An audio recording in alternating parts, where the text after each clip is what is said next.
G'day, mate. 40 here. So, you'd never guess what, but I've been living in a world of light and love. I've just been communing with God. I've just been attaching myself to the divine. I've just lost myself in the transcendent the past few weeks.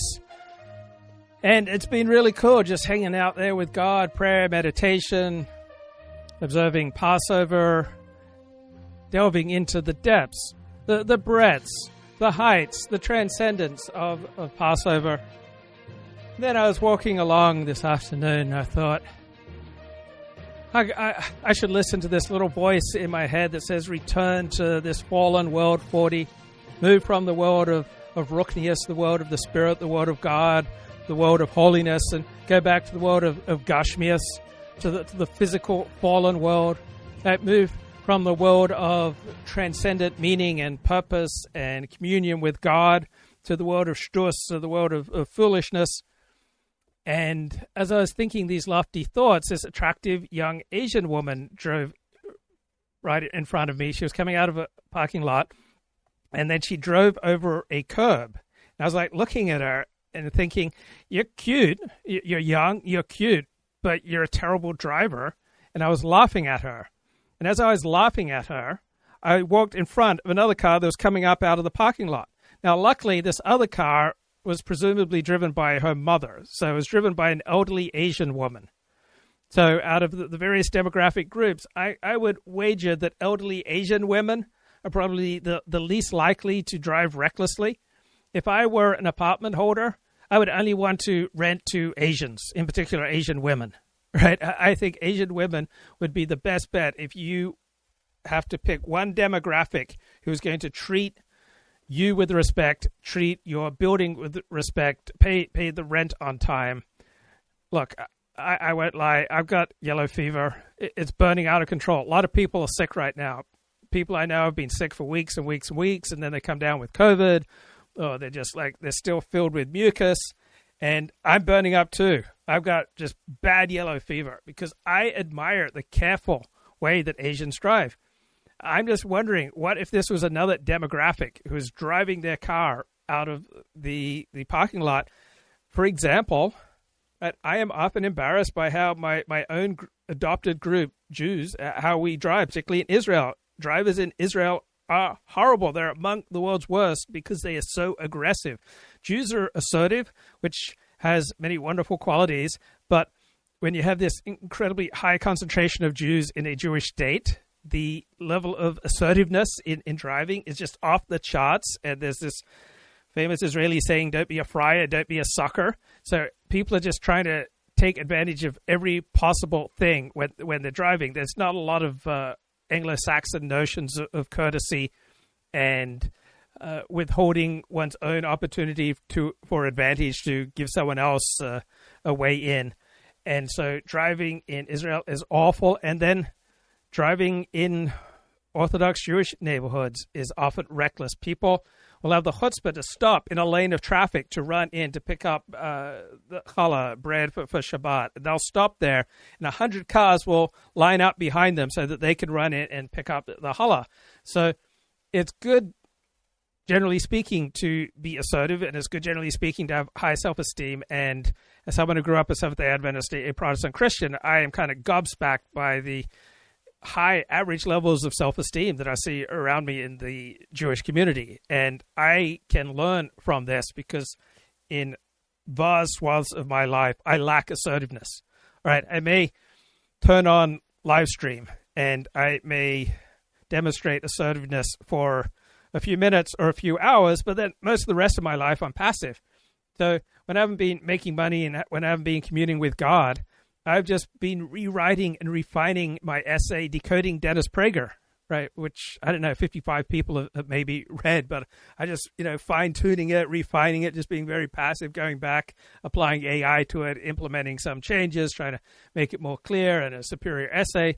But that's a lot of what I've been doing in my spare time. There's just, there's a lot of the battered wife in me, all right? It's like there's a tendency in me to just be passive and complain and share my feelings when things don't go my way. So I walk on this afternoon grateful that the middle-aged Asian woman didn't ride over me. And I run to just make it through the final seconds of a place where you can walk in Beverly Hills. And then I'm standing next to a jogger, a middle-aged dude who's jogging, just covered with sweat, and two teenage girls. And as soon as we get the new light to cross, right, he just jogs off. And I thought, I'll follow him. I'm going to jog off in front of these girls. But I have a problem when I walk and when I jog. I don't tend to pick my feet up, and so I fall on my face a great deal of the time. And I just sprawled out. Like I landed on my middle finger, just crushed the nail. Just, And you know, my iPhone just went skidding across the road. You know, my iPhone's a wreck. My finger's a wreck. And so, I mean, isn't this life? We moved from a state of mastery. Right, prior to these things happening, I thought I had a state of mastery and everything else was in the wrong. Like, oh, look at this terrible young Asian driver. She's clearly in the wrong. But then I walk in front of an oncoming car and pay absolutely no heed to it. And then do I learn my lesson? No. I just go on, you know, rush through the walk signal. And then there's another walk signal. It's like, oh, I got to run. But I don't pick my feet up and I just splat. Just fall flat on my face. My iPhone just goes, you know, flying across the road. Maybe there's a good reason why kids are told walk, don't run across the street. Like maybe the older people, maybe the conventional wisdom, maybe the elites, right? Maybe the people in power recognize that they can't just deliver a message for, say, the audience with a 130 IQ and above. Right, they have to deliver a message so that the vast majority of society will receive benefit from it. Just like public health messages with regard to COVID, they weren't the most sophisticated because they have to be able to communicate their message to the 90 and the 80 and the 70 IQ crowd, in addition to the 105 and the 125 IQ crowd. And so maybe that advice, you know, walk, don't run across the road when there's a walk signal. Well, I just fell flat on my face, and I do that every few months. It feels like every few months. Maybe it's every few years. But it is not uncommon for me to just go flat on my face. And it reminds me of Trump's first 100 days. For the first 6 weeks, right, if you were a Trump supporter, right, you had every reason to think, oh, this is wonderful, this is fantastic, this is the greatest presidency ever. He's just winning, winning, winning. And then there's just abundant examples of how the Trump administration has just fallen flat on their face, just like I have, over the past few weeks. And you're constantly going to move in life from a sense of mastery to a sense of dependence. Like I fell flat on my face and like people are like horrified, but what if I'd broken my leg and I couldn't get up and then the lights change and like then I'd be relying on the kindness of strangers that they're not going to drive over me. And oh my God. So I think 2 days after Liberation Day, a good friend of mine for about 10 years who can't stand Trump, right? Center left, got good secular university education, can't stand Trump, never been able to stand Trump. For 10 years I've known him, can't stand Trump. And he's texting me saying, you still support Trump now after the stock market's absolutely cratered? Look at what a mess Trump is making of things. And I never try to argue politics with this guy. I always try to show that I can understand his point of view. And so I text back something that I think is brief, but kind of meets him where he's at and maybe funny and witty and a little bit sophisticated. And as I'm doing that, and I'm walking along at, I'd estimate 4 or 5 miles an hour, I hit smash into a glass door, right, that's closed, right, just smash, like head first. Like I got this huge bump on my head. I was half concussed, all right. And so I remember one time I was coming out of an interview and just feeling great. And I start driving down the road at 35 mile an hour speed and I go 70 and I get pulled over and I get a ticket. Another time I'm driving down the road at like 70 miles an hour, listening to music, just completely oblivious that I'm about to drive through a red light and there's an oncoming lane full of traffic coming off the freeway. And thank God those people didn't insist on their right of way, right? I could have killed a family. I just went flying through that red light because I was so high from the music. I love music, right? I listen to music often much of the day and it makes me happy and giddy. And constantly, when I'm in a state of happiness and giddiness and mastery, I will say things that offend people and not even realize I will do things that offend people. I will faceplant, obviously. I will faceplant in ways that I don't even realize what I'm doing. It's going to cost me tens of thousands of dollars, or it's going to cost me an opportunity for valuable connection. And so it's not inconceivable that the Trump administration has gotten a little too full of itself and has perhaps gone to war with reality. And I don't use this show to promote Donald Trump or to just continually harp on Donald Trump's weaknesses. I try to look for the middle road, look where Donald Trump might be right, look for where his critics might be right. There is abundant reason to think that the Nathan Coffness critique of Donald Trump and the right is correct, that the right simply lacks enough human capital right now to deserve to be in power. Right? That is not an inconsequential, ridiculous, silly, without evidence and without logic argument. I don't buy it. It's not my argument. But there are abundant reasons to have respect for that point of view. There are abundant reasons to believe that Donald Trump has done irreparable harm to America's economy. Irreparable, meaning it can never be repaired, and that is substantial. That's not my point of view, and I don't believe that's true, but there is abundant evidence on behalf of that point of view. Now, I don't have a strong opinion on free trade versus tariffs, but I do want to be open to the possibility that Trump might be right to some degree with tariffs. Let's say Trump is right with regard to tariffs.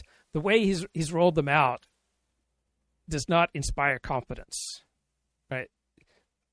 Frequently, how you do things is far more important than what you do.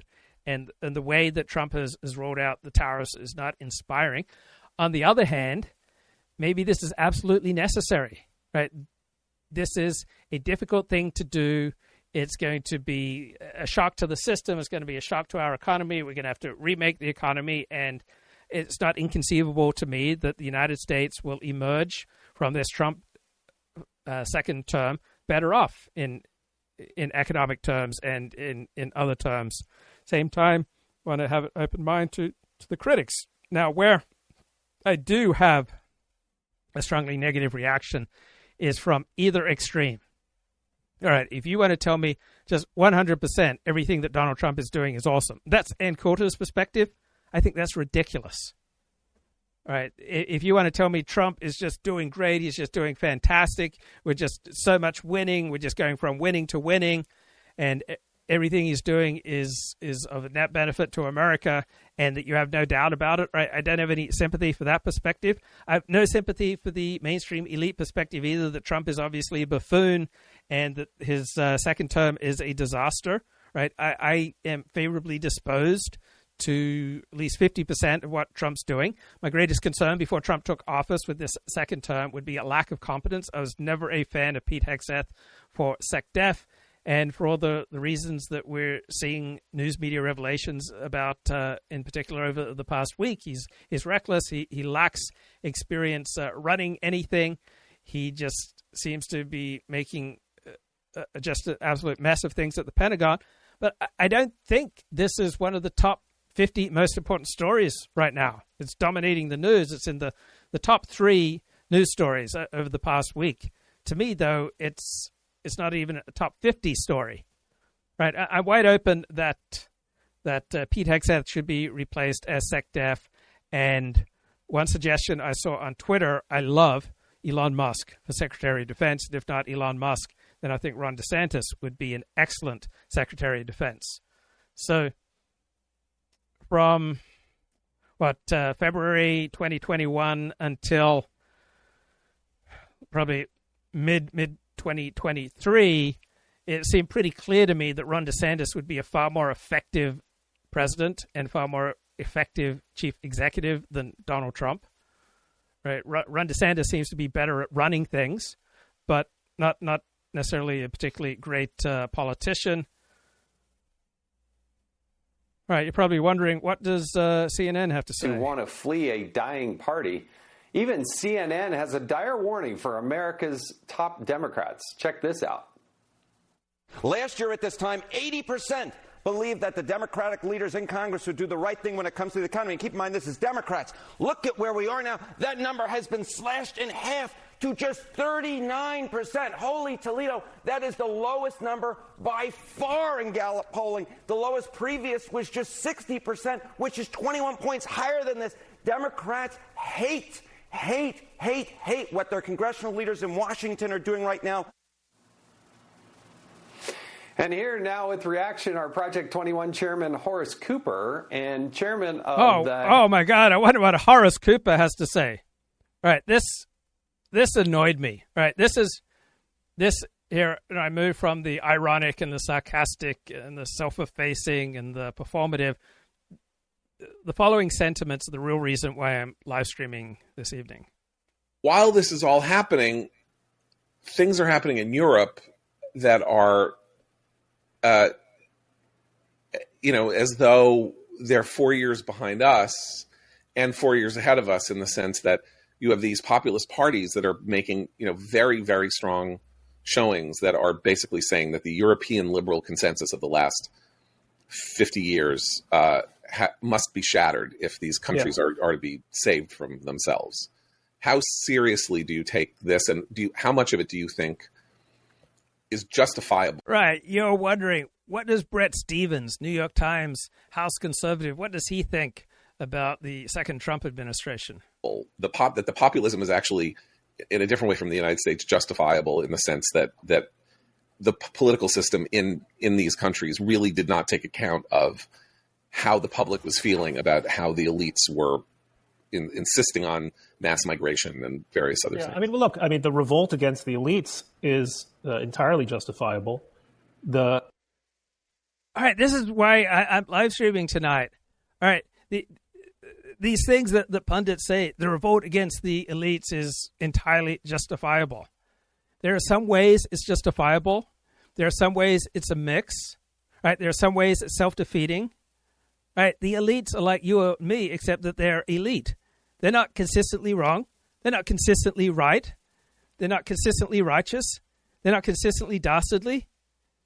They're a mixture, just like you and me. They have vulnerabilities. They have to operate in changing situations. They have blind spots, just like you and me. Anyone coming along and telling me that the elites are just obviously wrong, or the elites are just obviously right, anyone coming along and telling me that Trump is just obviously a buffoon, obviously a loser, obviously a wrecker, or obviously great, fantastic, and unparalleled, either extreme, I just don't have any sympathy for either perspective. All right, I will admit that right now, on the basis of evidence, well, it's not clear, right? It's just so obvious that Trump is a wrecker. Why is the stock market within, 7 percentage points of its all-time highs, 8 percentage points? Right, the stock market hasn't completely fallen apart, which is exactly what you would expect, given that the elite consensus is pretty much 100% that Trump doesn't know what he's doing. And Nathan Kofnas had a great challenge for me. He says, what's your answer, given that elite experts on the economy are pretty close to 100% agree that Trump is wrong? And my response to him is, number one, I don't have a great response. Number two, sometimes the elite consensus is wrong. And Nathan said something to the effect of, well, if you reject the elite consensus, that means you reject knowledge. And that I reject. Sometimes the elite consensus is right. Sometimes the elite consensus is wrong. It depends case by case. It depends on the situation. So there's a New York Times article I just saw this evening about how people are dying of the flu. And apparently, according to some government agency, we've got 36,000 people. They caught the flu, guys, and they never came home. Oh, scary. The virus leads to an estimated 36,000 deaths in the United States. They caught the flu and never came home. This article is by Danny Blum and read by an automated voice. Love the automated voice. Lauren Caggiano had felt sick for days by the time she tested positive for the flu in an emergency room on a February afternoon. Hours later, she was in the intensive care unit. By 4 a.m, she was on a ventilator. Miss Caggiano, a paralegal who lived in Oceanside, Calif., doted on her 2 dogs and had recently become a grandmother, died 2 days later. She was 49. You don't really think, if you're in decent health. So, incidentally, her son, he appears to weigh about 400 pounds. So how many people do you know who have died of the flu? So nowhere does this New York Times article mention that this statistic that the Center for Disease Control gives us, about 36,000 deaths each season, right? This is just a guess, right? This is not based on death certificates. COVID deaths, those are based on death certificates, right? Death certificates are serious certificates, right? Death certificates are about as close to reality as you're going to get from official documents. So this guy here, right, he's shocked that his grandmother died of the flu. Right, this guy weighs about 400 pounds. Right, when you weigh 400 pounds, all right, life can take you like that. But nowhere in this article does it note that this is just a guess. This is not based on death certificates. Right, how many famous people do you know who have died of the flu? Right, this is in large measure an invented statistic by the CDC to promote people getting the flu vaccine. And this kind of invention, this kind of deception, this kind of manipulation, well, it boomeranged when it came to COVID. So with regard to the flu vaccine, right, the CDC was getting fairly close to lying to us. And the news media very rarely point out that these 36,000 death figures are invented. They're guesswork. They're not based on death certificates. COVID deaths are based on death certificates. There's very good factual empirical reason to take the COVID vaccine. But because public health authorities had so consistently misled us, manipulated the facts to us, invented things, just bent themselves into pretzel to justify a left-wing agenda when it came to life and death matters of COVID, then people ceased taking them seriously. So this ticks me off. Nowhere in this New York Times article does it mention that these are not based on death certificates, that these are just guesswork by the CDC, originally developed to promote people taking a flu vaccine, which is not nearly the lifesaver that the COVID vaccine is. Right, and then Brett Stevens here is saying, oh, it's just so obvious that the elites are wrong. Which elites? Right, the elites are no more monolithic than Rush Limbaugh supporters or Donald Trump supporters. Which elites, in which situations, with regard to which issues? Right, it's not monolithic. The elites are wrong. Right, this is the nonsense from pundits and gurus that disgust me. To say with this absolute level of assurance, well, obviously the elites are just idiots and wrong, without being specific, without giving examples, without backing it up. This is what I can't stand about pundits and gurus, and why I'm trying to contribute a different way of understanding the world. Unfortunately, the people who are doing the revolting are often revolting. And so... Oh, my God, what a clever turn of phrase. The people who are doing the revolting against the elites, guys, they're often revolting. Well, sometimes revolting people do really good things. Sometimes smooth, sophisticated people do really terrible things, right? Sometimes to get necessary things done, you have to have revolting people to do them. And this idea that, oh, populists, they're just revolting, or elites, they're just wrong, which is what Brett Stevens and the Commentary Magazine crew here are peddling. It's just so shallow analysis. It's just so facile. It's just obviously the work of people who just yak, and talk for a living. But it's just nonsense. They should be absolutely ashamed by this nonsense they're peddling. That's the nub of the problem, which is that you don't have a kind of a compelling... That's not the nub of the problem, right? He thinks the nub of the problem is that the elites are obviously wrong and that those who lead the revolt against the elites are revolting. That's not the nub of the problem. There's no such grand narrative, right? Pundits and gurus and professional talkers, they love these grand narratives. There's no one grand narrative that is sufficient, that is up to the task of understanding this complicated world that we live in, right? I've learned to in large part through listening to the podcast Decoding the Gurus, to have more and more suspicion of these grand narratives. Either the grand narrative that the elites are doing a great job, grand narrative that the elites are just obviously wrong, the grand narrative that the populace are obviously right, the grand narrative that the populace are revolting and obviously despicable and fascist.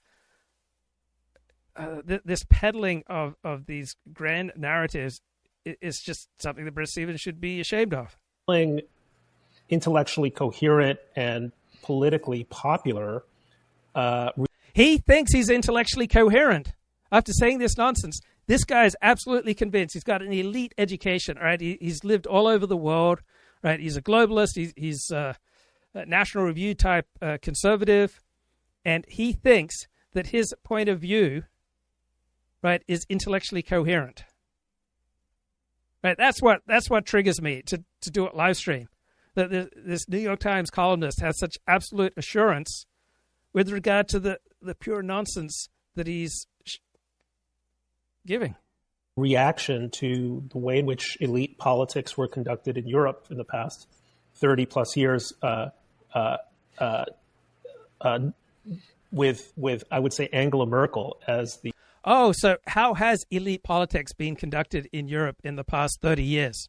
Right, there aren't many definitive, specific, empirical examples that you can point to. Oh, this is how elite politics is being conducted in Europe, in Norway, and in Spain, and in France, and in England, and in Ireland, and in Germany, and Poland, and Holland. This is how elite politics is being conducted in Europe.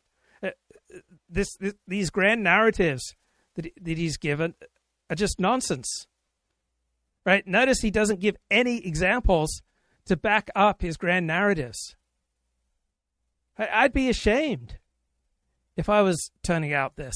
The emblem of that style of kind of brainless consensual politics that is the proximate. Okay, so he sort of gives an example. He says, Angela Merkel, what do you say, brainless centrist politics? I mean, how would you summarize 10, 12 years that she ran Germany and you just dismiss it all as brainless? Well, some of it was self-defeating. Some of it, she was doing the best she could in difficult circumstance. Some of it was incredibly sabotaging for Germany and Europe. But you can't just make grand proclamations about 10, 12 years of Angela Merkel in power and just dismiss it this way if you have any sort of respect for the truth. That calls for the rise of the AfD in Germany, a very, very disturbing set of people that those of us who care about liberty should be nowhere close to. This is just nonsense. The AfD are just disturbing people. All right, what makes someone disturbing entirely depends upon the nature of your hero system. There is no understanding of freedom empirically, transcendently, without regard to a particular hero system. All right, let's say I didn't just crush my middle finger, right? Didn't just rip the nail, just bruise and bloody my middle finger and my middle finger nail this evening. Let's say I broke my arm, broke my leg. How much freedom would I be in if I could not afford medical care? Right? How much freedom would I be in if paying for necessary life-saving medical treatment was just absolutely frightening? And yes, in the United States, you go to an emergency room that they have to take care of you. But then let's say you're saddled with $50,000, $250,000, $1 million worth of medical debt. I mean, how would you be thinking about freedom in that kind of situation? My middle finger right now hurts like the dickens. Right? I just don't have any mental space, emotional space to be thinking about freedom right now. If you've got a killer toothache, if your middle finger hurts like the dickens, if you've ripped the nail off one of your fingers, if you've badly sprained your ankle, if you've broken your leg, if you've got a traumatic brain injury because you fell flat on your face as you were running across the street, or you smashed into a glass door while you were texting what you thought were elite but sophisticated and yet congenial and appropriate remarks to a Trump-hating friend, but I just went smack into that glass door about 4 or 5 miles an hour. It came close to concussing myself, right? And if I suffered like TBI or something, then freedom would mean nothing. If my child badly needs medical care that I can't afford. Freedom means nothing unless we know where you're coming from. As an Orthodox Jew, living in a society that sacralizes, effectively, same-sex marriage, I mean, how much freedom is there? You are living in a moral sewer. You are living in a level of moral degradation that is far worse than anything seen by the Roman Empire. The rabbis of the Talmud were not fans of the Romans, but they did give the Romans credit for three things, one of which is they don't perform marriages between men and men. Right? You had no marriages between men and men or between women and women until recently. And so whatever you regard as freedom, it entirely depends upon your particular hero system, right? What constitutes freedom for one person is tyranny for someone else. But the way that these National Review conservatives, the way that these commentary magazine conservatives speak is as though that there's just some objective meaning of freedom that we should all just understand. And this is supposedly the height of intellectual coherence. Or other far right parties in Europe. Now, not all of them are quite the same. I hasten to point out. And when a group like France's rally, it's front. It used to be the National Front. Now it's the Rally. I think when they do make an effort to dispose of their anti-Semitic record, we should welcome it, not treat it with. I mean, we should trust but verify, I should say, but we should not treat it with disdain. So not all. Yes, that's the number one thing that we should be concerned with any political development or any political movement is what is its attitude towards the Jews. Right, the Nazis in the 1930s, right, they did everything that they could to facilitate Jews moving from Germany to Palestine. They were incredibly pro-Zionist. Then a few years later, they start murdering Jews by the millions. Right, there are not inevitable relations between groups, right? It depends entirely upon situation. And so the idea that it's just inevitable that European populists will be fascists and Jew haters is just incredible shallow thinking, right? Who your allies are today is not going to necessarily hold true for tomorrow, right? The world's constantly changing. Sometimes your biggest enemy will become your best friend. All of these parties are quite the same. I don't think that the right in Holland is quite the same as Geert Wilders is not the AFD. But some of these characters are not only fascistic, but in the traditional sense, but many of them are very sympathetic to Putin. And one of my great worries is that once Putin kind of rolls up the American right, as he has with Trump, he's going to similarly take advantage of what happens in Europe. A lot is going to depend on whether... What nonsense. What absolute nonsense that Putin has rolled up the American right. Right, the American right, like the American center, and the American left, and the American center-left, and American libertarians, and American paleocons, and American socialists, and American communists. Well, maybe not communists, but Americans overwhelmingly care about Americans. Right? Very few Americans lose sleep over Vladimir Putin, either pro or con, lose sleep over Ukraine, pro or con, lose sleep over Gaza or Israel, pro or con. Americans overwhelmingly care about America, just like the English overwhelmingly care about England. The Japanese overwhelmingly care about Japan. The Chinese overwhelmingly care about China. And yet he thinks that Vladimir Putin has just rolled up the American right, that they are just putty in his hands. The Trumpist segment of the American right doesn't want to get into unnecessary wars with Putin. Right? That's not the same thing as being rolled up by Putin. Right? Whatever Putin does in Ukraine, whatever Ukraine then does to Russia, makes no difference to America's standing in the world and the quality of life for Americans. Whatever Gaza does to Israel, whatever Israel does to Gaza, whatever Hezbollah does to Israel, whatever Israel does to Hezbollah, right, makes absolutely no difference to the quality of life of Americans. If the entire continent of Africa disappeared tonight, it would make no difference to the quality of life of Americans. So all these things that are supposedly charged with so much significance and meaning, all right, they don't really matter a hill of beans for the quality of life of Americans. And it's one thing to say stupid things, right? I constantly say stupid things. I hope I don't sound like Bret Stephens.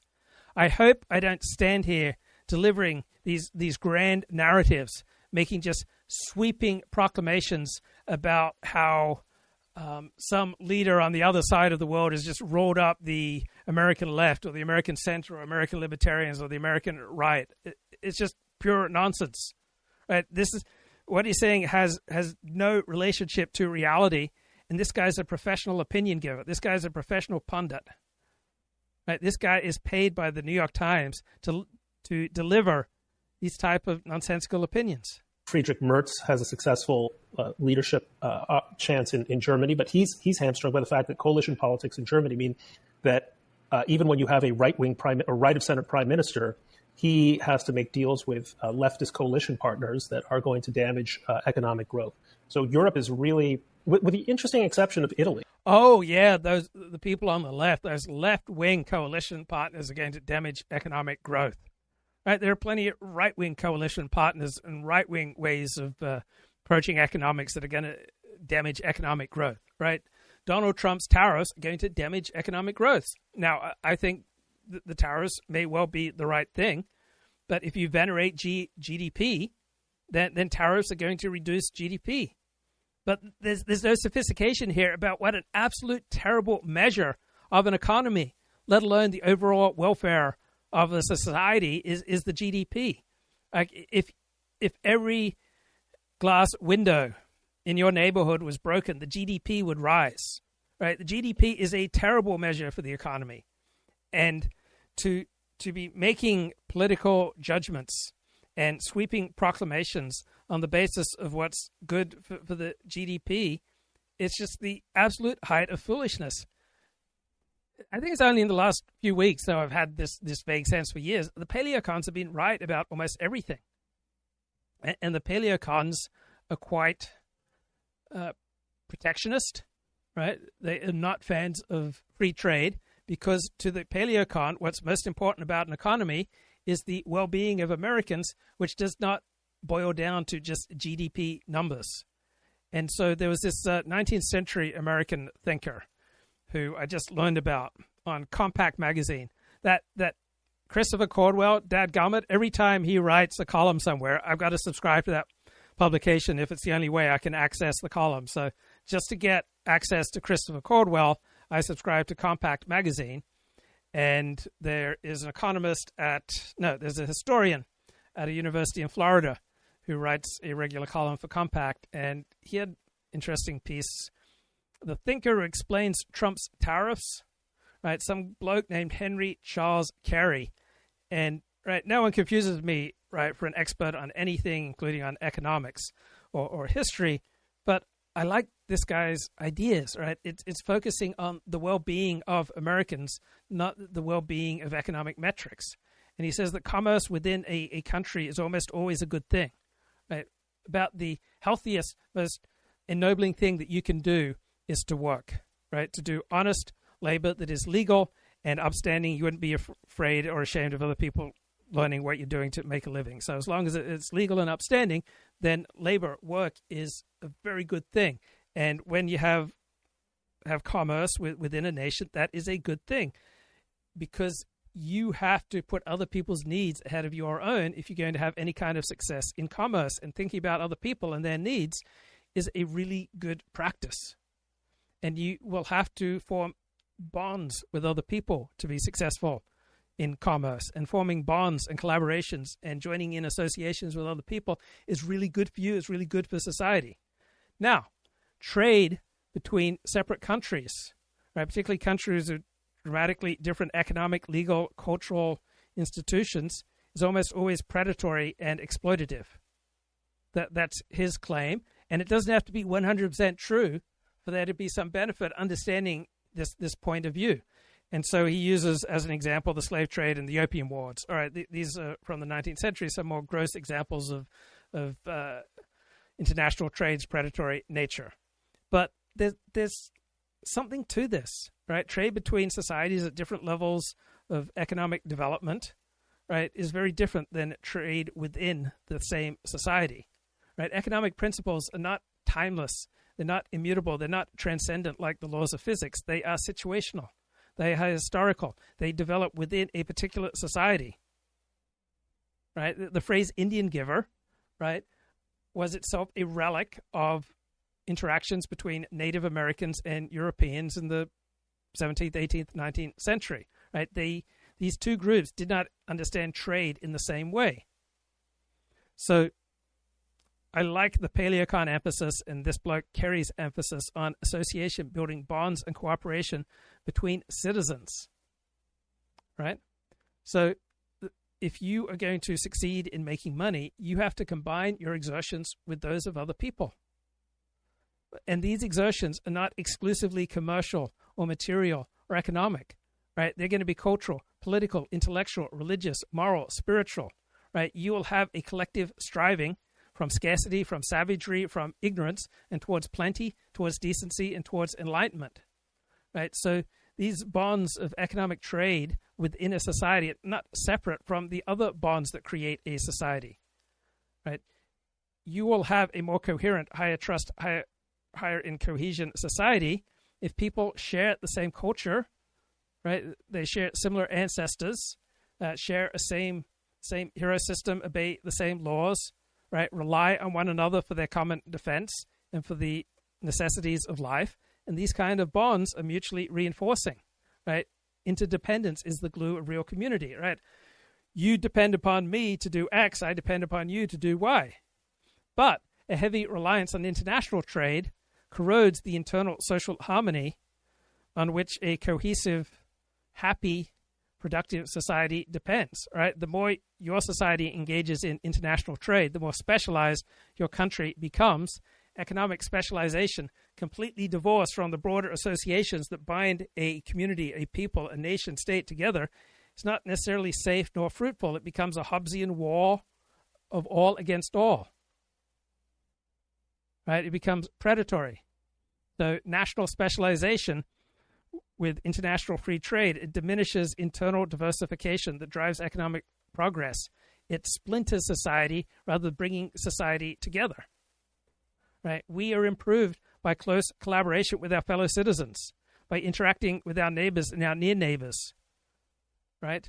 Joining forces in different pursuits, cultivating our different individual talents, right? And the material and the economic and the GDP benefits, right? They are only part of the overall moral, political, social, cultural, psychological, religious, communal, racial advantages that flow from increasingly complex forms of interdependence with your fellow citizens. And these advantages are largely lost in international trade with people on the other side of the world with whom you have nothing in common. So we should organize our economy around the needs of our fellow citizens, not some external metrics. By the way, really leaderless and rudderless in a period where I think the continent is maybe, for all intents and purposes, lost. I see no good futures for Europe, and I just came back from Paris. What nonsense! Right, that Europe is lost. He sees nothing good developing in Europe. I mean, these huge, grand, sweeping narratives without any empirical basis, just these floods of words. A few days ago. Can I tell a quick story about Italy? Because I was in Italy at Christmas time, and met people in the Jewish community in Rome. Very interesting political community, actually very small. 35,000 Jews in Rome. The oldest Jewish community in the world, really. Yeah, like the woman that I'm about to tell the anecdote about, her mother is American, moved to Italy. Her father is in a family that has been in Rome for 2,200 years, literally since since the days of the Hasmonean, since the Maccabees. Basically, they came across the Mediterranean, settled in Rome, and have been there almost uninterruptedly. So this is a pretty interesting, sort of like world.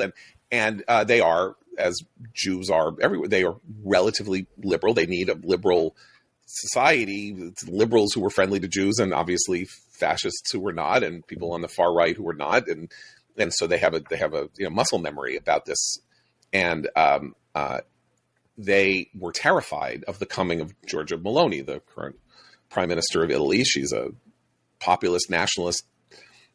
Everything in the press said she was this, hard right-wing figure and all that, and they were terrified of her coming. And then she gets into office, and to their absolute astonishment, is incredibly friendly toward Israel, which they did not expect, and they did not know, and they did not appreciate that there would be a connection between her rhetoric about the problem of unrestrained immigration into Italy and the threat to Israel from the Muslim world, and that she would see this connection, and therefore, as I think is also true of the rally, that there's been an evolution in consciousness about Jews to some extent among some of these people, not that they should be trusted, but that this was.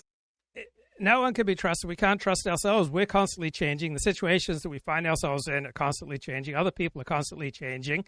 And as soon as we form any kind of connection with someone, we are creating the inevitable seeds of feeling betrayed when we find out that other people's priorities are not exactly what we considered. So this idea that the populists are revolting, or they're just bad or anti-Semitic, or the elites are just revolting or bad or anti-Semitic, right? It depends entirely on a particular time and place, depending on a particular situation. There's not an inherent quality to French populism or to German populism. Populism will demonstrate itself differently depending on the situation, depending upon the nature of the elite rule that it is rebelling against. Okay, Mark Halperin is a pretty fair bloke, and he had some thought-provoking things to say about Trump's tariffs that you don't hear a lot of in the mainstream news media. So here we go. Just shy of 18 months where you can guarantee a Republican House and a Republican Senate, and you better figure out what those 3, 4, 5 things max that you're going to codify in law and get done during this session of Congress. Yeah. So, Bill, there's a reality, which is it's very challenging for any president to pursue a policy that won't come to fruition on their watch. It's hard, right? Because they're not going to get the credit for it in real time. And I think whatever you think of tariffs in general or how the Trump administration's implemented this, you should give the president and his team credit for saying this is a long-term project, but it must be done. And it taps into what is bipartisan consensus, which is hard to see because of the current nature of our politics is so tribal. Where's their bipartisan consensus? It's against big global international multilateral trade deals, right? You don't hear anybody anymore talking about TPP or GATT or all these other things. So there's bipartisan consensus that international trade deals, particularly that advantage or seen as advantaging China, are not a good idea. Number two, it's believed that it's in our national security interest to have certain industries be strong in the United States. So there's a consensus there. 3, there's consensus that tariffs used correctly are a good thing. Not everybody believes that, but there's pretty strong bipartisan consensus from Elizabeth Warren to Donald Trump that tariffs are a good thing. And finally, there's a belief that America is in long-term economic decline, that it is an intolerable status quo, and that something needs to be done to change that. And tariffs and bringing certain industries back here is seen as, again, bipartisan consensus, both in the country and in Congress and in Washington, as part of the solution to stemming that long-term decline. And I think if you're willing to put aside the tribalism for a minute and say, has this been executed perfectly? No. Is it got some real short-term downsides? Yes. Is it part of, consistent with the consensus about tariffs, America's role in the world, national security? It very much is. And that's why, you're right to be skeptical that these big pieces are going to happen. But that's the goal. And the alternative is to just let it all continue to go offshore and have America manufacture nothing and be incredibly susceptible to supply chain disruptions or a global war with China, where China turns everything off all of a sudden. Mark, the only thing I'll say is I don't think it's that we're in economic decline. It's that manufacturing is in decline. No, America itself, in terms of people's belief that their kids and grandkids are going to have the same economic opportunity that they do. That's I think more of an AI fear. But it's also a question of good jobs and good wages, and what can Americans do for a living that allows people to feel confident that their kids and grandkids are going to have a strong standard of living and meaningful work. Right, but that's not because we manufacture. It's partly because Nikes are in Vietnam, but a lot of it is because of the freak out about AI, appropriately so. Yeah, I agree. Okay, Halperin was on the Michael Smirkana show. Look, there's some big things, right? The reconciliation bill that will affect Americans' taxes and energy and the border. There's these attempts to make peace deals with Iran and Ukraine and Russia, Middle East. There's the major project of cutting the government through Doge.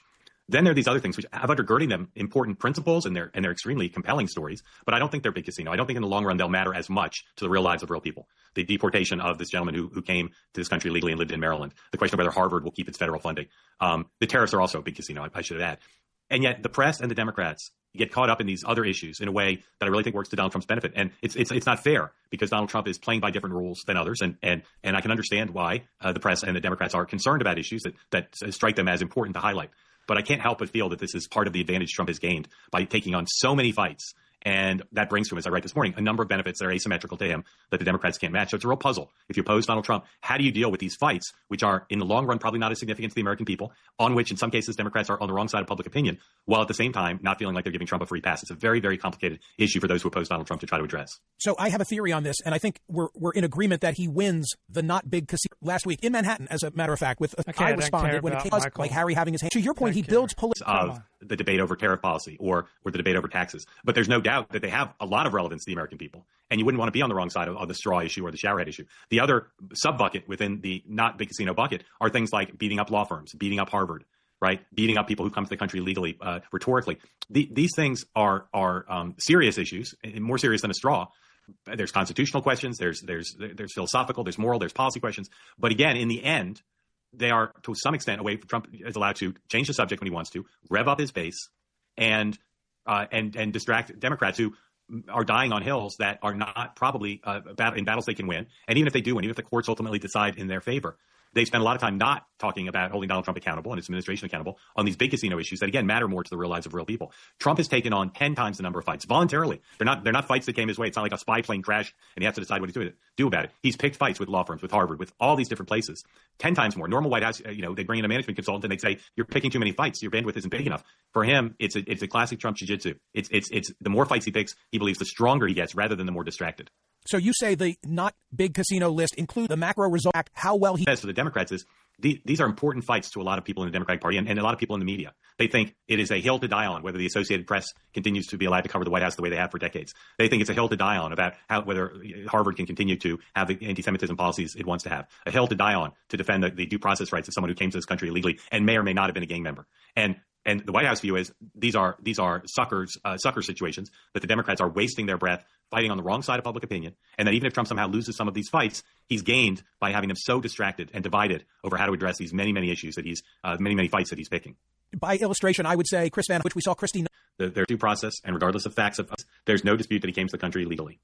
And for a lot of people, after several years of the Biden, I don't care about due process for illegal aliens. Right? Due process is for our citizens. It's not for illegal aliens. Policy, if the president wants to start sending people who came to the country illegally home, regardless of due process and regardless of facts of how they've conducted themselves in the United States, for tens of millions of people, that's fine. For tens of millions more, it's not. And AOC and other Democrats, Chris Van Hollen, as you said, are speaking out passionately, saying that this cannot stand, that this is a government run amok. But the White House is just Democrats, in many cases, not all, are very comfortable having this fight. The White House is politically very comfortable having this fight. And for their point of view, the worst thing that can happen is that they can lose in the courts, and then they'll add to their list of boogeymen, along with Harvard and the Associated Press and big law, will be judges. You can get more of Mark. Shopify Margaritas, which are the video I said, Mark. Fuego Garcia. I ever heard him say was it's better to be strong and wrong than right and weak. And not just because he's the president with the bully pulpit, but the style in which he and his team are going after those issues puts him in a position of strength. Now, I believe that politics shouldn't matter as much as substance. And in each of those cases, everyone should hope that the government policy is making the world a better place, right? That's the idea of politics and government, not for fun or power. I'm not sure I agree with you as black and white as you stated it, that he's wrong on all three of those issues. And I think there's tens of millions of people who think he's right on all those issues and tens of millions who think he's wrong. But I don't think there's any doubt, as you said in your tweet, that the position of strength, activity, movement, and authenticity on all those issues, it works to his political benefit. At a minimum, it unites the red side of America. And so they're going to be more united with him to work on the reconciliation, to support him if he makes a major move with Iran, for instance. Because unfortunately, in our polarized country, the best way to rev up one of our two major tribes, red or blue, is to get the other tribe revved up. Because the minute the blues get revved up saying, how dare you attack Harvard? The reds, even if they're having disagreements with Donald Trump on some other matter at the moment, will say, well, If the blues are upset, if AOC really feels strongly about this, we need to rally around Donald Trump for 180 degrees of what AOC wants. The blues would be better made about the Republic. I have the same. This White House. I'm just curious. Which aspect of what he's doing about Harvard do you think is not? And they just think it's much. Even Michael starts to take calls about this. But for years, presidents and Congresses of both parties from Washington had told universities, if you want public money, you have to do certain things. Most of those things were more liberal. If you want public money, you have to have enforce Title IX. If you want public money, you have to have DEI policies. And I didn't hear people saying that was somehow crossing some constitutional line about speech or about the private conduct of a private university. They're welcome to turn down the money, as some schools do. If they want the money, the president won the election. He's saying this is what you need to do for the money. And if they don't want to do what he says, they can just say we won't take the money. Will you say something here? Every promptings he has identified me now. So obviously orchestrated on Tuesday throughout the day. First Scott Bessent, the Treasury Secretary, then the Press Secretary, Caroline Leavitt, then the President himself, putting markets at ease, and we saw the reaction with the Dow, by going 180 degrees. I think it's great that Trump is willing to change his mind, go in a different direction, dial back, right? It shows that he's listening to different voices, that he's listening to reality, right? That Trump is not willing to wage war on the markets. He's willing to learn from the direction of the markets. I think that's a good thing. He's almost on two big issues. One is, does the president want to fire? Does he intend to fire the chairman of the Fed?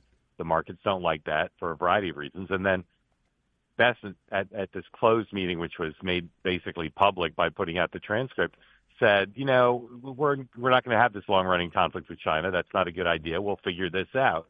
And those two changes were something that anyone could have seen would have been important if the goal is to calm the markets, to make everybody feel confident that there's a plan that won't lead to a trade war or instability at the Fed. So for those who say the president can't change his tone, can't change his rhetoric, you saw on vivid display on Tuesday that, in fact, he can. Now, of course, he could change it back again. But for now, the trajectory is pretty positive for those who want stability. And it takes the edge off of the uncertainty, of which much remains, in two super important areas for the markets. I don't think real people much care, but for the markets, it's a very big deal.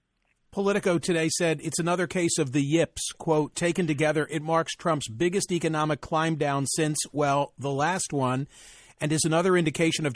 I would say that climbing down when you realize that you're heading in a bad direction, that's a good thing. We should be grateful for a president who's willing to climb down.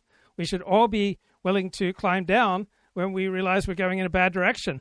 When we realize that we're digging ourselves into a deep hole, right, we should stop digging.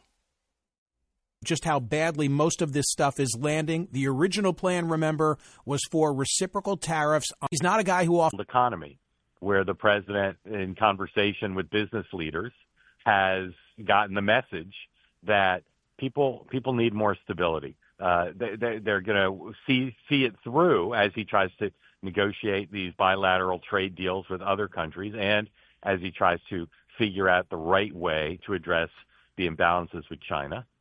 But in the short term, ideally, they want fundamental change in the context of stability, so people are on board with the plan. And it didn't take much, at least for the day, to put himself in a different position. And one of you can call it Donald Trump's biggest strength or his biggest weakness, but he's a day trader. He'll say what he needs to say in the moment, and consistency matters little to him, and certainly to his supporters, and certainly the markets. On CNBC this morning, Andrew Ross Sorkin referred to the people who reacted to this as lemmings, and it is kind of humorous. There's nothing inherently superior about consistency. Given that the world's constantly changing, right, inconsistency is often the right way to go. And I get in little jousts on two-way with my community when I make fun of the markets, when they say, well, the markets are, rock solid and they reflect, rational choices, et cetera. I mean, the president didn't say he was changing his policy yesterday. He just changed his tone on these two issues, but that's enough for the markets. They're fragile. They need fainting couches because they react. There's not some inherent reason why tone is less important than substance, right? Sometimes tone is more important than substance. Sometimes how you do things is more important than what you do. So They're easily manipulated in a sense, so easily, but that was the president's goal was yesterday. And again, if the markets yesterday and the overnight markets are any indication, he achieved his goal. It furthers a depiction of chaos, does it not? The chaos president, too. Sometimes chaos is a good thing, right? Rather than standing in place, right? Sometimes you're far better off trying things. Long ago, I think I was towards the front of the line and saying, stop looking for. Right. Most new employees don't work out. Most new jobs don't work out. Most dating doesn't work out. Most relationships don't work out. You try things, they don't work, you move on to something else. To me, that's the adult, wise approach. For a new Trump, this is the way he's going to be. But at the same time, he's got a very specific idea about what he wants to do. They've been fuzzy and inconsistent and chaotic on sort of which of the goals they've enunciated are the ones they eventually think they'll actually achieve. But the concept of using the threat of tariffs and the short-term use of tariffs to force better conditions. I don't know how anyone could just have 100% confidence that Donald Trump showing his willingness to crash the financial markets to get trade deals that he sees as more aligned with America's best interests. I don't know how you be 100% convinced that America is not going to get some superior trade deals for its own interests. Right? It's not necessarily true that Trump is going to win and that this is just Trump playing 4D chess. Right? I'm not saying that. I just don't see the elite perspective that there's absolutely no chance that Donald Trump won't come out of this with some superior trade deals. On other countries, including China, has been his goal for a while, and that's what he's doing. He'll achieve it if he does it. Right. Trump has very clear goals, but he'll go about the pursuit of these goals in a wide variety of ways. I'm not this huge goal fan because goals tend to narrow your focus. They tempt you to cheat. They tempt you to engage in sabotaging behavior so that you, quote unquote, achieve your goal, but you achieve your goal at great detriment to your own well-being. Trump has some general instincts where he's been more right than wrong, right? Staying out of forever wars, rebalancing America's trade relations. He'll achieve it in a chaotic manner because that's the way Trump achieves things. But that doesn't mean he won't achieve it or that, it's not a goal that a lot of Americans don't agree with because a lot of Americans do agree with it. The story of the week, the passing of the pontiff, J.D. Vance, the vice president. There should be to try to make sure he's surrounded by strong Trump allies on Capitol Hill.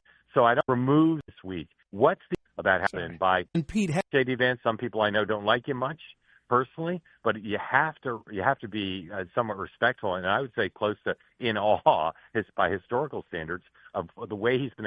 Yeah, this is the most important vice president in modern American history. He's got an enormous upside. He's a very smart man. He can go in many different directions. All right, he has an enormous repertoire of choices. Right, J.D. Vance is a fascinating man. Able to consolidate. And the consensus put down of him that he's an opportunist. Well, given that situations are constantly changing, right, looking for opportunity strikes me as more of a good thing than a bad thing. And wield power in this White House. And Pete Hegseth, how stable, how secure do you see him in his role? I don't care about Pete Hegseth. You're at the deep state and the media and others in a way that I think removes the threat that Trump will say that he's getting bad coverage. Okay, here is Eli Lake and the Commentary Magazine crew. Wait, Eli should jump in here a little bit too, because it's kind of a version of the theme of his podcast taken to its most nauseating extreme, which is the stories that you are being told about the world, largely by woke people, about how the world has been built and made, are lies. And there's a lot of lies, and they're handing you a load of garbage. And for us, we would say like the 1619 Project is the example of this, the revision of American history to tell a different story. And you have to go back and tell the story anew. But so what they're doing is saying the things that you think you know or that you're told are conventional wisdom, you have to start questioning them. You have to start questioning them. And then the funny part about it is somehow when you start questioning the conventional wisdom, you end up with Hitler's not such a bad guy. Winston Churchill was the great villain of the 20th century. And it's just not true that 6 million Jews died in the Holocaust. Somebody is handing you a bill of goods. Why it ends up there is part and parcel of the experiment to tell the true story that's been hidden by the fake story, right? Well, if in my own defense here, I would just say I'm different than this guy, Daryl Cooper. Well, of course you are. No, I'm different because we both read books. He reads David Irving about it's not totally clear that he also reads books. No, it's not clear that he reads books. He's just asking Pat questions. Buchanan and David Irving, and he says, I've discovered a forbidden history, and I'm going to tell the forbidden history, and this is what they won't tell you. Right. My conceit is not necessarily that every show I'm trying to, correct the woke left. My conceit is I love reading history, and I want to, one of my inspirations for the podcast is Dan Carlin, who does a different kind of podcast. They're very long, but what Dan Carlin says, and I kind of consider this my ethos as well, is I'm not an historian. I have too much respect for what historians do to say I'm a journalist, but I only read the best historians. Meaning, like I'm working on a couple things right now, but like I go back and I try to read like Will Durant or. Whoa!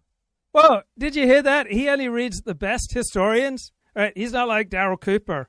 He's not like these revisionists who read David Irving and Patrick Buchanan. Well, David Irving has published a lot of nonsense, and he almost always tilts the scales in favor of the Nazis. But David Irving has done some good work. Will Durant is like the New York Post of historians. No professional historian or professional scholar has the slightest amount of respect for Will Durant. And here Eli Lake is invoking that he reads Will Durant because Will Durant's the best of historians. That's like saying, I only have the most sophisticated and classical taste in music. I listen to the Carpenters. Right? And I listen to the Carpenters. I enjoy the Carpenters. But I'm not going to puff myself up and say I only listen to the best classical music that's been around for centuries. I listen to the Carpenters. Like Will Durant, the popularizer, that no scholar, no historian, would accord the slightest amount of respect. And this guy thinks that he only consumes quality because he reads Will Durant. I mean, what a bunch of buffoons!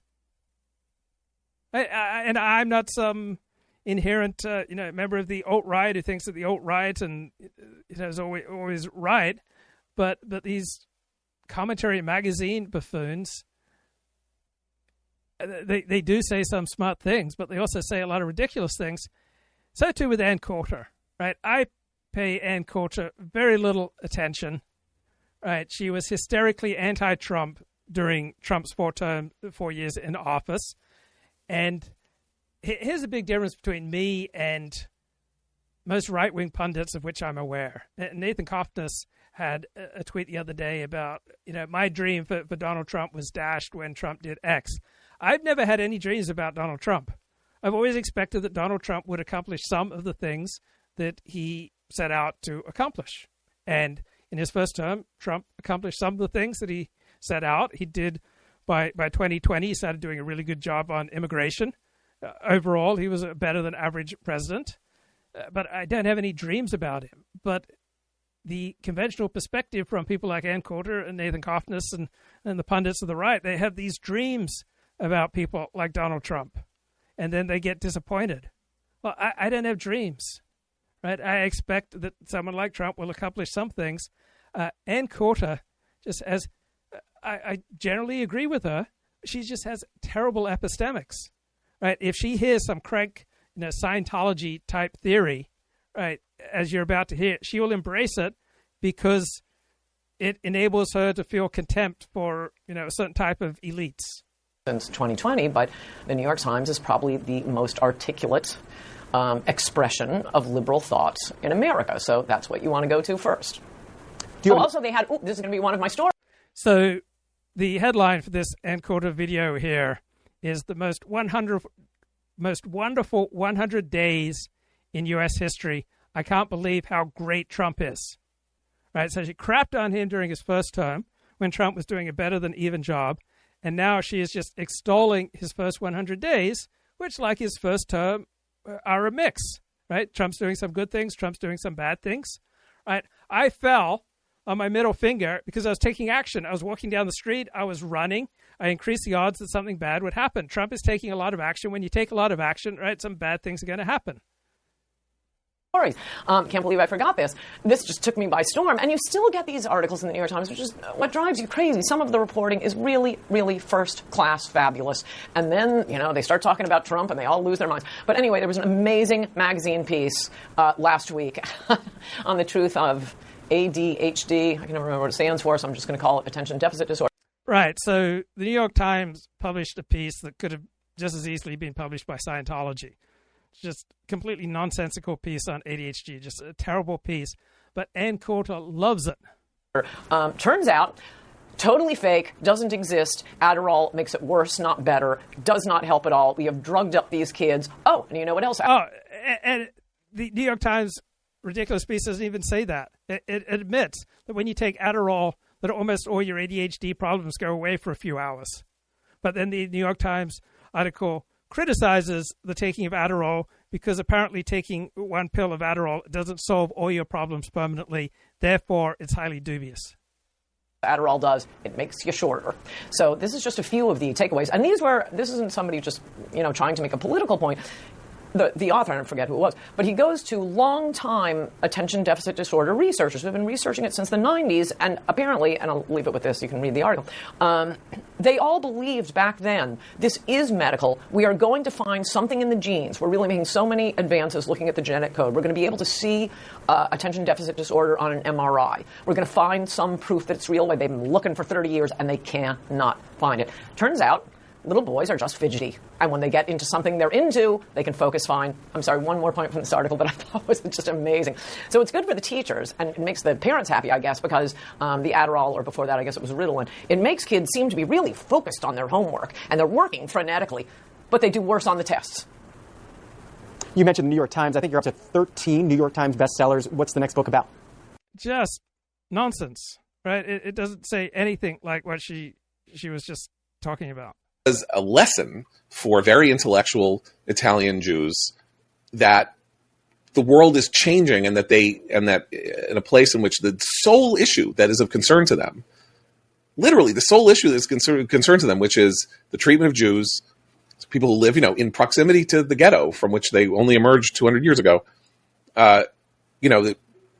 is things are changing. And so I thought this was a very interesting experience, because Maloney is different, and Trump is about to go see Maloney, right, next week or something. No, they just saw each other. Right, but he's going to Italy. Yeah, that's true, for the on this trip, and so much so, by the way, that the person I spoke to is an American citizen, and her mother's an American citizen. She's not, but her mother's an American citizen, and so her mother had a vote in the 2024 election, and she and her siblings were beating on her mother's head to vote for Trump, because their idea was, look at the way Harris and Biden are behaving toward Israel, and we've learned our lesson with Maloney, that Maloney is a friend, and Trump at least talks friendly.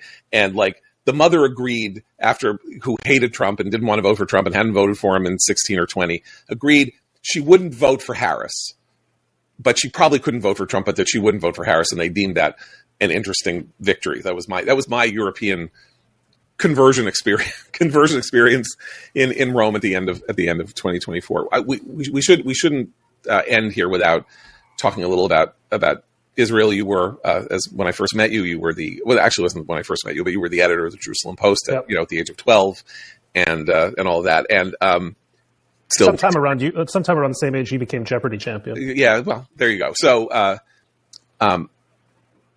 was listening to our friend Dan Seener's podcast, and Ari Shavit is on. Interesting. I haven't heard from Ari Shavit for a long time.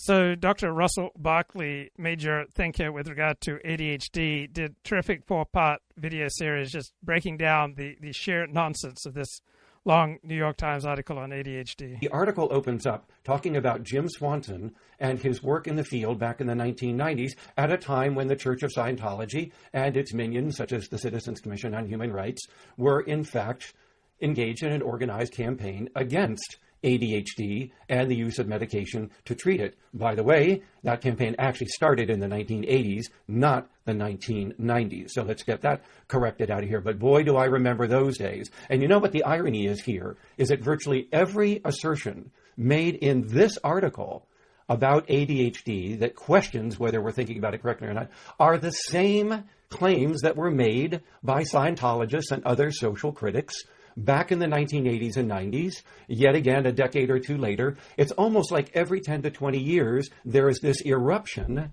of claims from skeptics, but they're the same claims. They've been refuted many times. So a bit of irony there that while this article attempts to portray its view of ADHD and questioning our current view of it, as being correct or not, that view is actually founded on these repetitive and outdated assertions made by fringe religious groups and other skeptics. So just a point there that Right, yeah, the New York Times article was like something out of Scientology.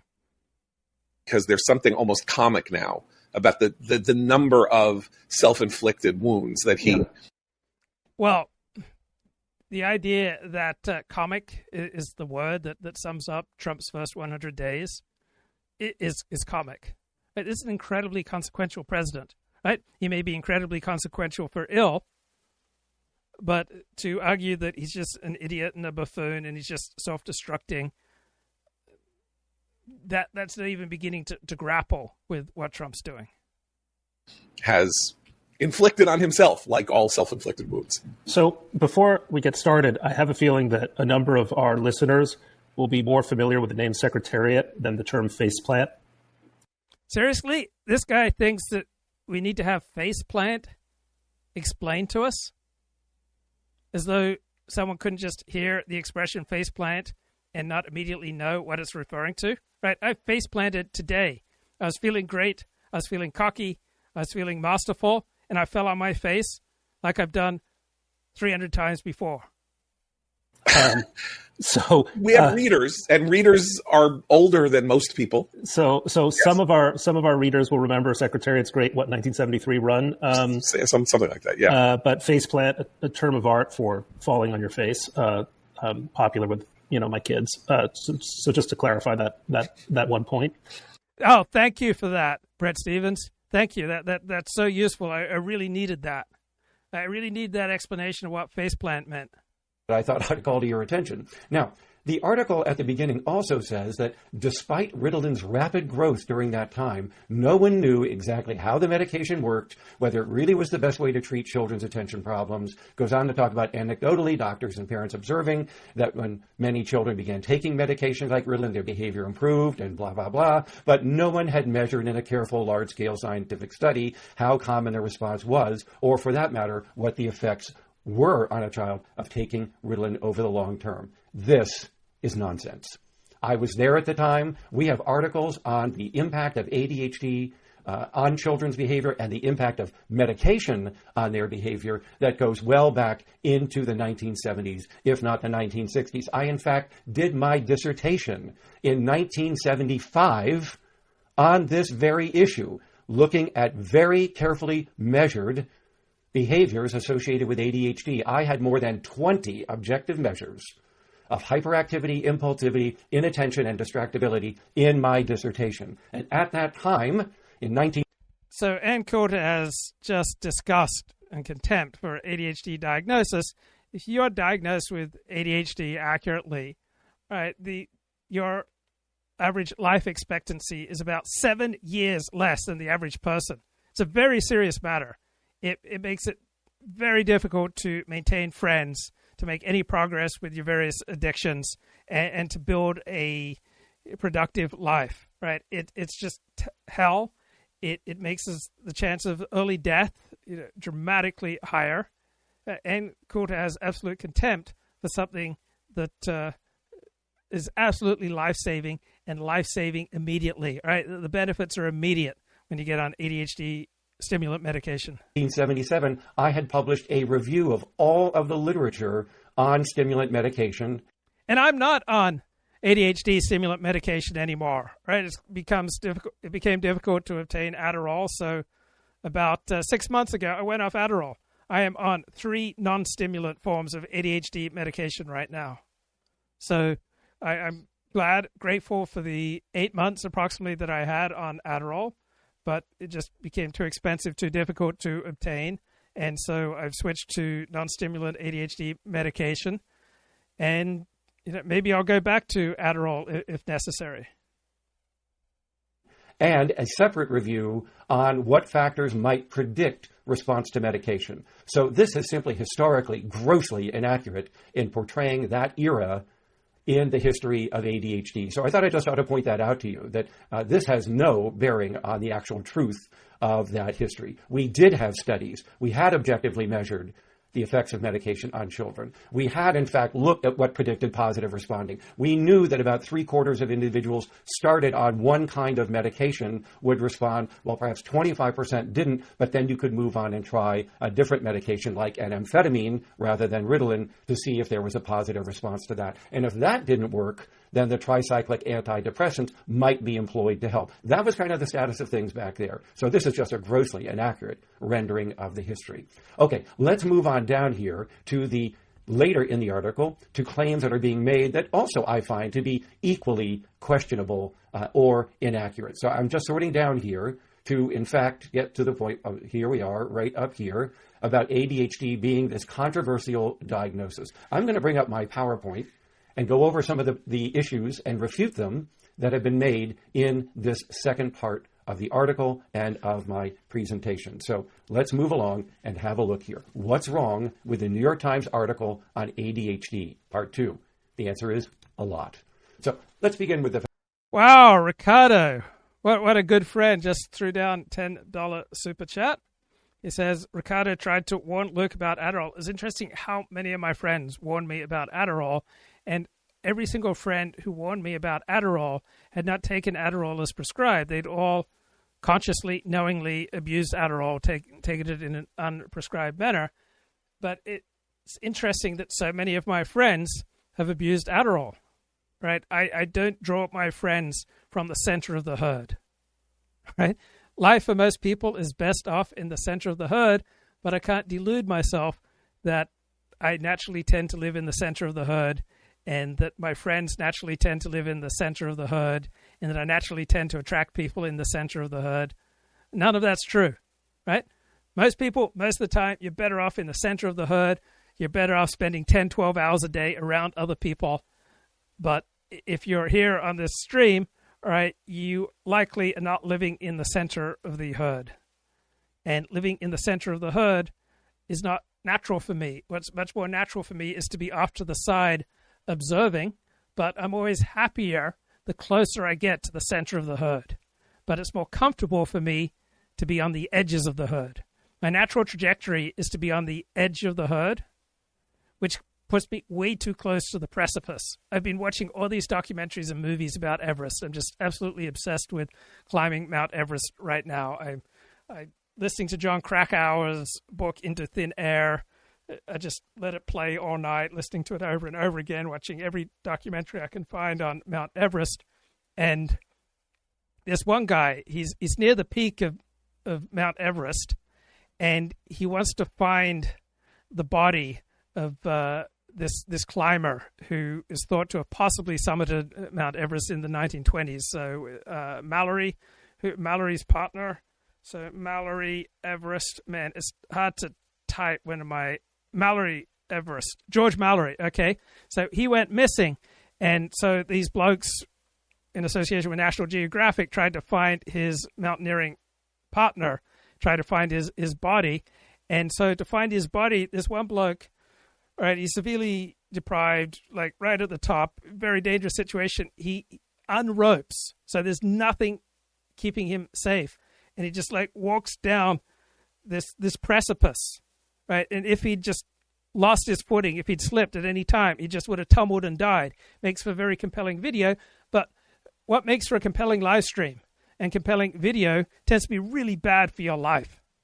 And this guy was just risking his life to try to be a hero. And people who've known me well have all too painfully pointed out, 40, you're a glory hound. You're just so thirsty to be adulated. You're just so thirsty to be a hero. You're just so thirsty for glory that you're failing to take the elementary steps that normal, healthy, productive adults take, right? You're not doing the detailed things that you need to do to build a good life. Instead, you're just running around pathologically, wildly, without discipline, helter-skelter, hither, reaching for glory, just like these blokes on top of Mount Everest looking for the body of George Mallory's climbing partner, Andrew Sandy Irvine.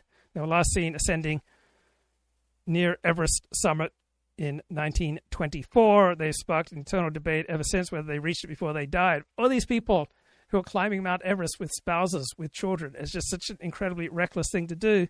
But people will do things for glory. I know, and I guess I do way too many risky things for glory, because living on the edge of the herd, away from the center of the herd, that's what's comfortable for me. That's what's normal and natural. And that's a trajectory that leads in very bad directions. My natural trajectory leads in bad directions.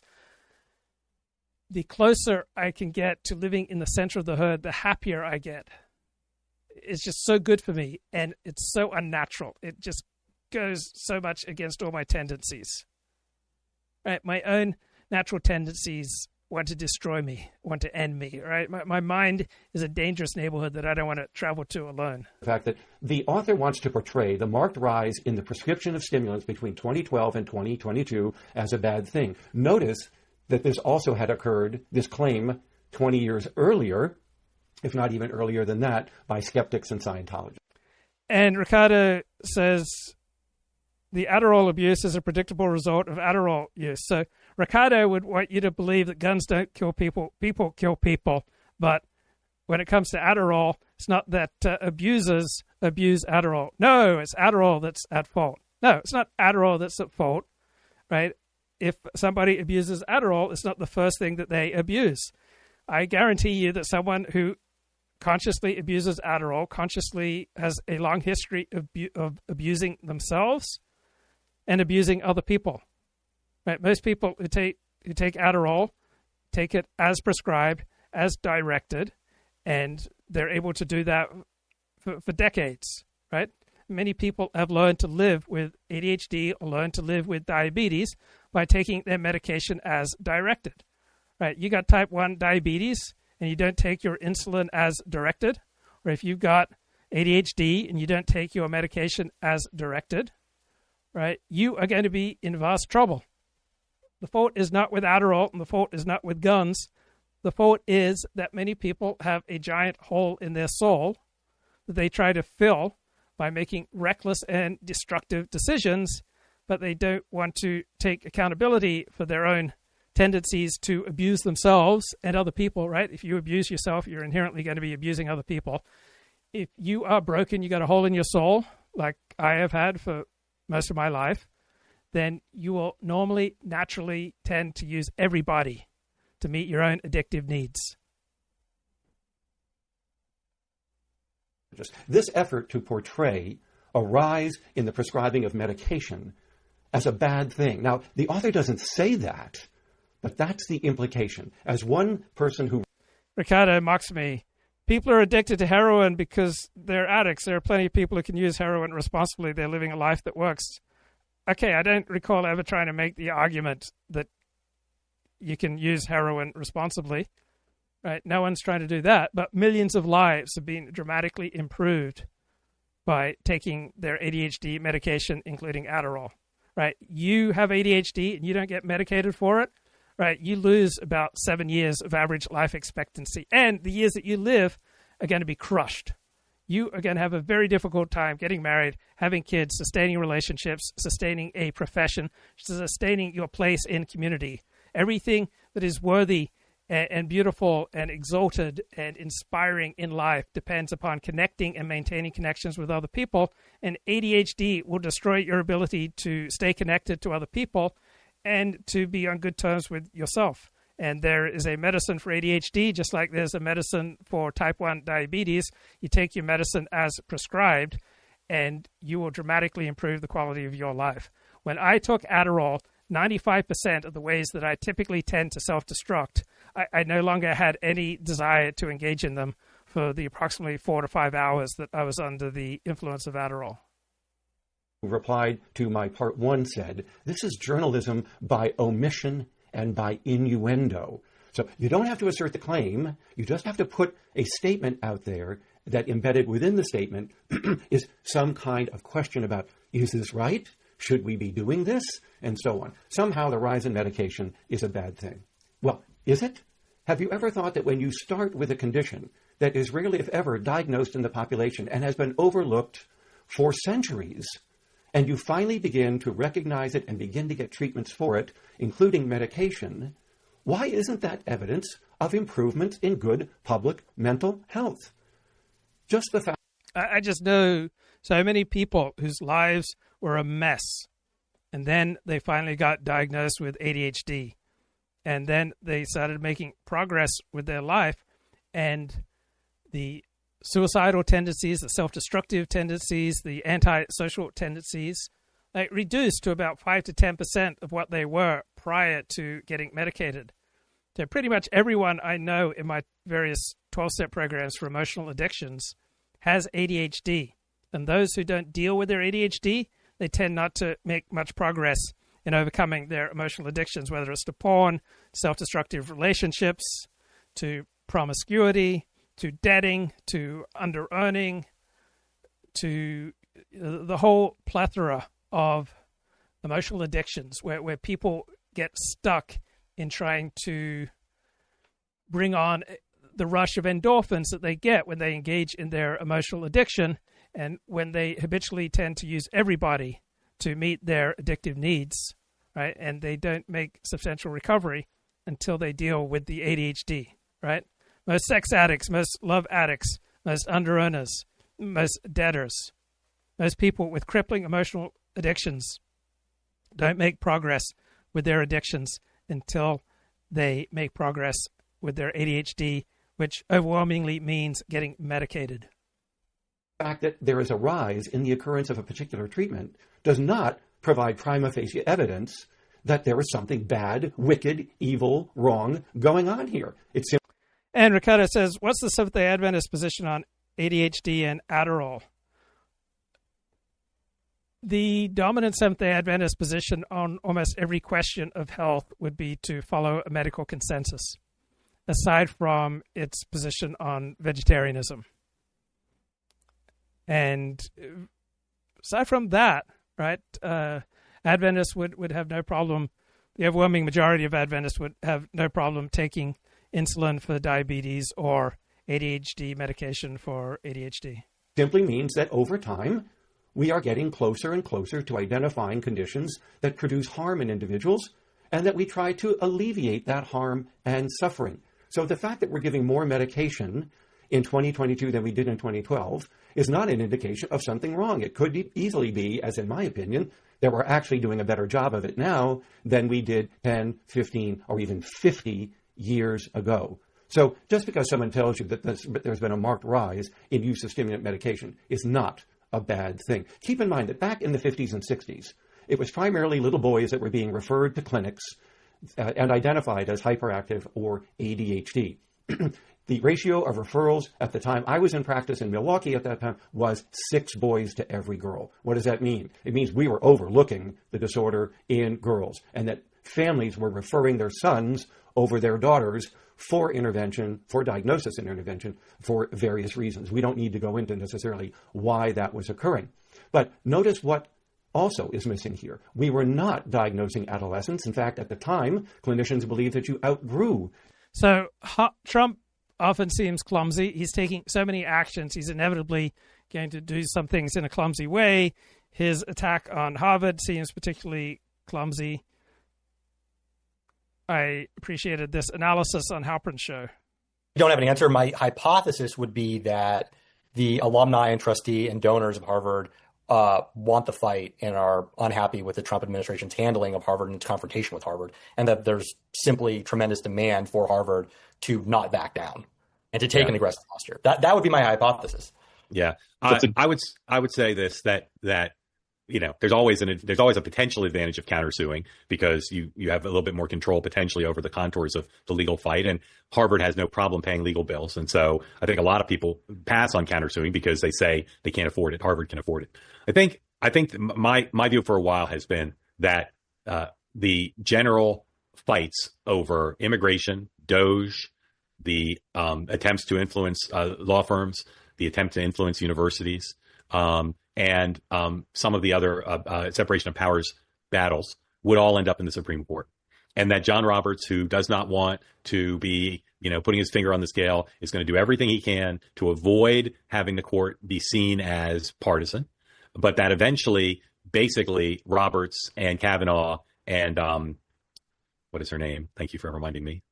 Amy Coney Barrett. Those three are going to decide what happens in all of these areas. And I think that they are going to be very tactical about saying we're not going to rule all for Trump or all against Trump, and that they're not going to decide these cases individually, but they're going to think it through as a package because they know history is watching. And on the university matter, I think there's a good chance, depending on how the issue is framed, when and if it gets to the Supreme Court, that they can win. And countersuing allows them to frame it potentially the way they want it framed. It's going to be a really interesting constitutional. Right. Halperin is about to make a great point. I would expect that our major institutions, our major universities, the left Democratic Party would just be up in arms, rioting in the streets. What shocks me about the reaction to Trump's aggressive moves is how weak and tepid and timid the opposition is. Fight with huge political and policy repercussions. And again, countersuing gives them a little bit more, or maybe a lot more, depending on how it goes, ability to frame things as it gets to the Supreme Court. That'd be my guess. I see. Yeah, because I would imagine this Harvard still, they just lost this important lawsuit, this of the reverse discrimination, right? Yeah. I can't imagine they want that in the spotlight again. That's why I was baffled by this whole issue. And if it's a gamesmanship, I get it. I get it. Yeah, I'll tell you another thing that I think is really at issue in the Harvard situation, but true at the other universities as well, and to some extent, a lesser extent, true at these law firms, which is part of why the universities and the law firms and some of the corporations have had such woke policies is because of the constituencies of their employees, right? And in the case of universities, their employees and their students, right? They have stakeholders who are super progressive. In the Trump era, they don't like Trump, and yet these things have occurred without widespread protest, right? Where are the widespread protests at Facebook? Where are the widespread protests at the Washington Post? Where are the widespread protests at Harvard when the university talked about a settlement, or at Columbia when they made a settlement? There's some unhappiness. You see students writing op-ed pieces in the school papers, but I can't explain why there's not protests at Facebook every day or mass quitting. And in these law firms, there's a few people who've quit, but not many. And I don't know why that is, because 2 years ago, their whole orientation was, we are going to force the people who run this place to be anti-Trump. And if they do anything that's even neutral, we're going to hold them accountable and drive them out of this place. And the so-called leaders for years and years didn't risk crossing their liberal constituencies. And yet now, in many cases, they are. Now at Harvard, now the president there wants to fight, and he's being celebrated. But these other places haven't really fought, and they have not faced a big backlash. The Washington Post, some people have quit, but I've not seen mass uprising at what Jeff Bezos has done on a range of issues, including with the editorial board, and that surprises me. All right, a lot of good stuff on the Real Clear Democrats Politics were contending podcast. A friend of mine who works on Wall Street, texted me today, and he's like, well, I think the fake trade war might be getting canceled. Welcome to Real Clear Politics on Sirius XM for Thursday, April 24th. I'm Andrew Walworth, and I'm joined by RCP co-founder and president Tom Bevan and National Review columnist Heather Wilhelm. So today, Donald Trump took another swing at Harvard, calling the university a, quote, threat to democracy. And yesterday, on Wednesday, the president signed an executive order aimed at changing the way colleges are accredited, which basically will affect their ability to access federal money. Tom, Trump calls this his secret weapon. So how does this new executive order affect colleges, and could it really be a game changer? It could potentially, and it is in a sense a secret weapon. I don't think a lot of people understand the process of how colleges get accredited and universities get accredited and who controls that.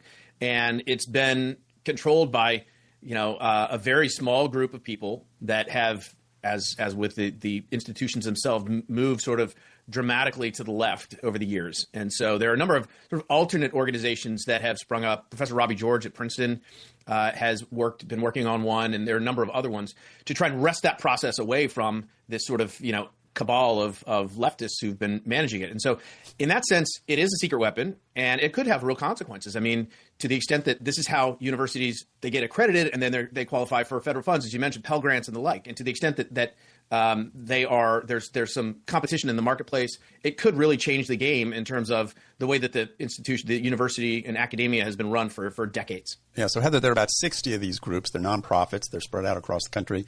But they haven't been viewed as sort of a political pawn before. This is kind of new. What do you make of it? The thing that I think strikes most people when they're reading this story or hearing about it are just the numbers. We're talking about $2.2 billion. It's mind-boggling. Harvard has an endowment, I believe, around $53 billion. Full freight for Harvard, I think, is around $84,000. And so I think most Americans' first takeaway looking at this story is, why are we giving these people any money at all? And the accreditation, Tom, you're exactly right. I mean, the whole accreditation process is something that most Americans do not understand. What I think is interesting here, what's going on at Harvard, is they've been in hot water about these type of issues before. There was the case of them actively discriminating against Asian American applicants. And now the Trump administration is coming after them with what seems like, on the surface, pretty straightforward requests, reassessing, having merit-based admissions.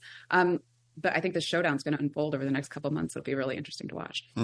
So Harvard President Tom Alan Garber, he was on NBC last night, Wednesday, said there would be no compromise on certain issues. It was kind of an interesting way he phrased the no compromise. I felt like that was a planned out soundbite and was meant to sort of satisfy. No compromise on certain issues? I mean, that's hilarious. I mean, to the barricades, guys. It's revolution. No compromise on certain issues. That's hilarious. Satisfy all sides, but an astute observer like you must have picked up that on certain issues part, right? Yeah, it was not a full. I mean, normally there's no compromise, right? That's the line you draw. No compromise on certain issues. And you're right. That was a very conspicuous phrasing of that, which I think leaves the door open to, some sort of accommodation where, maybe Harvard can appease the administration. I mean, I do think, and the president of Harvard, Alan Garber, has become this sort of, heroic figure in the media over the last, 10, 12 days, and is sort of leading the charge against standing. So what's not getting news media attention is this new president of Harvard is far more towards the center than any president of Harvard in recent memory. And there are conservatives taking over important positions at Harvard University. And so the media wants to focus, Harvard's going up against Trump. But Harvard is also, beneath the headlines, rushing towards a more centrist and even Trumpian position. Standing up to the Trump administration. But I think a lot of these university presidents, they recognize that they do have some issues and Harvard had said, look, we've been taking steps to resolve sort of the anti-Semitism stuff on campus. We just saw there was an incident on Princeton's campus a couple of weeks ago. There was stuff going on at Yale right now. So clearly there's a problem at these campuses. And in some ways they know that they need to reform and address these issues because they're losing trust with the public. It's been a public relations sort of disaster for them. And the Trump administration demands sort of allow them some cover to make those changes. But at the same time, they don't want to do what Columbia did, which is acquiesce to all these demands, and which folks on the left would certainly see as capitulation and involving, a stifling of academic freedom and the like. So he's trying to thread the needle here, and we'll see whether he's able to do it or not. Yeah, Heather, is this the art of the deal where Trump makes sort of a maximalist demand and then compromises? Because the criticism, as Tom says, that people like Garber say, yeah, we've got some problems with anti-Semitism, but he's asking us to do a bunch of other stuff which has nothing to do with that. Is that where the deal comes together? It comes together around sort of a more focused aspect of on the anti-Semitic issues, or is there no room for compromise on this? I think this is part of the fun that we're all having following the Trump administration. I think, fun. That's an interesting way to put it. I think it's great. There was a story yesterday, I believe, on CNN saying, Trump and Harvard are getting close to compromise. And I believe this morning, Trump sent out on Truth Social, it says Harvard is an anti-Semitic far-left institutions.